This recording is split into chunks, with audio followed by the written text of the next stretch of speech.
Bonjour à tous, on se retrouve pour parler de notre Père Noël qui a légèrement évolué. Mais avant tout, je voudrais vous rappeler que les différentes étapes pour construire notre Père Noël en phase d'animation idle et en phase d'animation run sont disponibles dans l'intégralité. Donc il y a l'intégralité du processus à vitesse normale sur la chaîne YouTube des Caludo. Et puis vous aurez des versions accélérées parce qu'elles étaient trop longues pour être déposées sur TikTok. Donc des versions en mode x10. Donc forcément, vous n'aurez pas les commentaires parce que quand on accélère le son, eh bien, ça donne une sorte de bruit aigu assez dérangeant sur TikTok. Voilà. Donc revenons à notre Père Noël. Donc il a pris des couleurs comme vous pouvez le voir. Mais au-delà des couleurs, il y a d'autres choses qui ont changé. C'est ce qui est le plus remarquable sur cette version-là, les couleurs. Mais pour autant, dans ce qui a changé, on a aussi les cheveux qui bougent, la moustache qui bouge également, le bonnet, le pompon qui bouge également. Donc on a un certain nombre de choses qui ont évolué. Donc je vais vous expliquer un petit peu comment j'ai réalisé ça. Je vais changer d'animation. Je vais retourner dans mon animation player et on va passer à l'animation run. Il va falloir que je relance. Hop. Ah oui, je sais pourquoi ça ne fonctionne pas. C'est parce que je l'ai pas mis en animation par défaut. Donc voilà, maintenant ça va fonctionner. Donc voilà, donc j'ai retravaillé, alors il n'y a pas encore les couleurs pour celui-ci, mais j'ai retravaillé aussi l'animation run, donc où on a du coup, alors on a encore de la pollution autour, hein, ça sera des choses qu'il faudra que j'enlève, mais on a aussi un mouvement qui a été ajouté au niveau du bonnet, au niveau du pompon, au niveau des cheveux, au niveau de la moustache. Donc c'est à peu près similaire à ce qui se passe sur notre animation idle, mais la petite différence, et j'en avais parlé dans la précédente vidéo parce que je trouvais que c'est quelque chose qui manquait, ça donnait un résultat qui n'était pas suffisamment réaliste à mon goût. En fait, là, ce que j'ai ajouté, c'est une inclinaison de la tête, c'est-à-dire que lorsqu'il avance la jambe droite, eh bien, on a la tête qui s'incline légèrement vers le haut, qui finit après par redescendre quand il revient en position stable. Et quand il avance la jambe gauche, là, pour le coup, on a une légère inclinaison de la tête vers le bas. Alors, petite chose que vous pourrez remarquer, il y a aussi une sorte de petit clignement de l'œil qui se produit au fur et à mesure de l'animation. Donc, je trouve que ce résultat-là est beaucoup plus intéressant, beaucoup plus qualitatif que ce qu'on avait fait précédemment.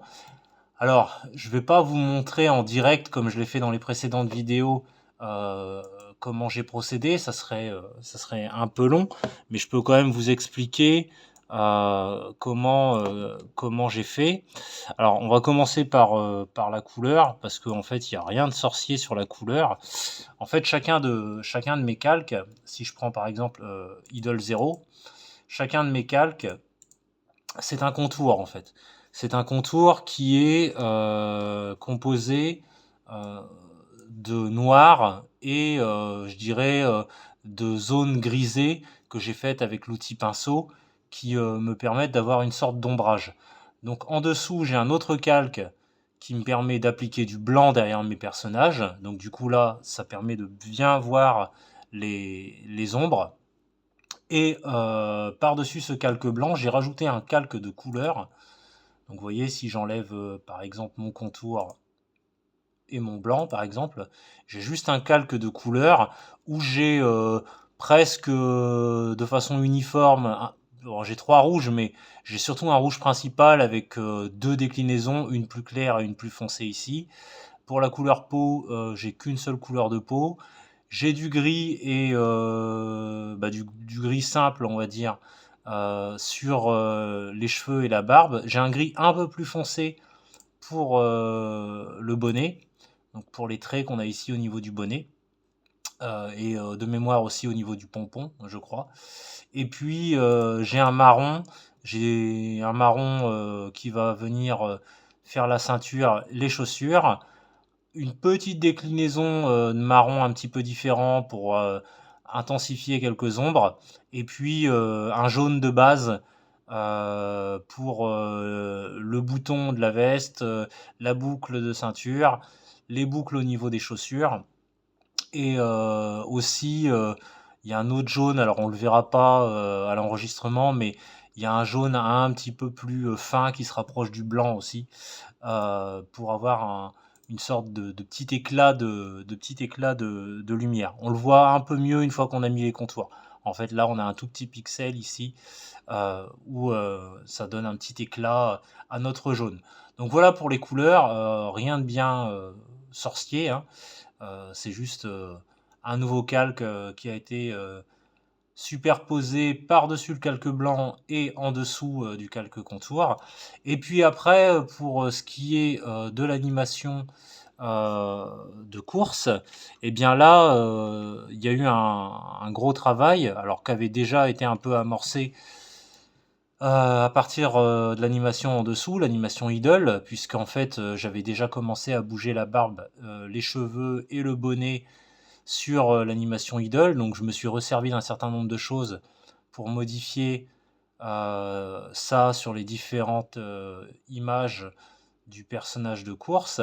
Mais ce que j'ai fait en plus sur le personnage de course, c'est que j'ai incliné la tête à chaque case. Donc la première, il a la tête bien droite, mais à partir de la deuxième, la tête se relève légèrement.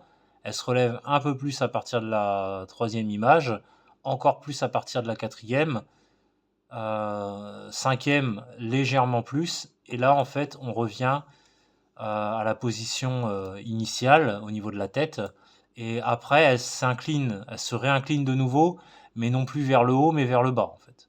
Donc voilà, donc légèrement, un peu plus à l'image suivante, encore un peu plus à cette image-là, qui est l'image 8 de mémoire, enfin la frame 8, donc l'image 9 mais frame 8, et à la dernière image, donc la 10e image qui va correspondre à la frame 9, je rappelle, on compte toujours à partir de 0, donc de 0 à 9, ça fait bien 10 images, on a vraiment l'inclinaison la plus forte vers le bas.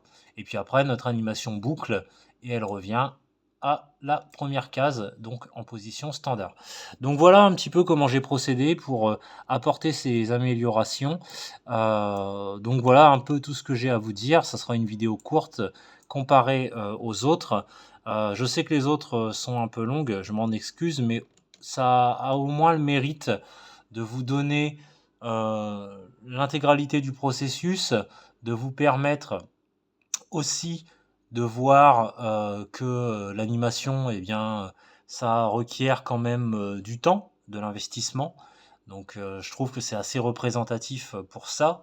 Et puis ça vous permet d'avoir en parallèle mes commentaires et aussi mes réflexions, c'est-à-dire comment je procède, comment je réfléchis aux choses quand je construis l'animation, et qu'est-ce qui se passe dans ma tête, parce que en fait on fait tout en premier lieu dans sa tête, on pense toute l'animation dans sa tête, et c'est ensuite qu'on teste vraiment dans le logiciel pour voir si ça marche. Et je pense que c'est une bonne méthode dans le sens où ça nous permet de visualiser intérieurement et d'apprendre finalement notre cerveau à essayer de concevoir un mouvement qui n'est pas de prime abord sous nos yeux. On n'a pas, je n'avais pas de quelqu'un qui courait en face de moi au moment où j'ai dessiné ce Père Noël. Donc il a fallu tout visualiser dans ma tête, et je trouve que c'est un bon exercice, c'est une bonne expérience à faire, parce que je pense que plus on le fait, plus on est à même de visualiser dans sa tête les animations quelles qu'elles soient, et plus on va gagner du temps. L'outil que peut proposer Krita, par exemple, la barre d'animation que peut proposer Krita, c'est très intéressant, mais si on n'est pas capable, je dirais, soi-même d'intellectualiser l'animation, de la visualiser soi-même dans sa tête, l'outil ne fera pas le boulot à votre place.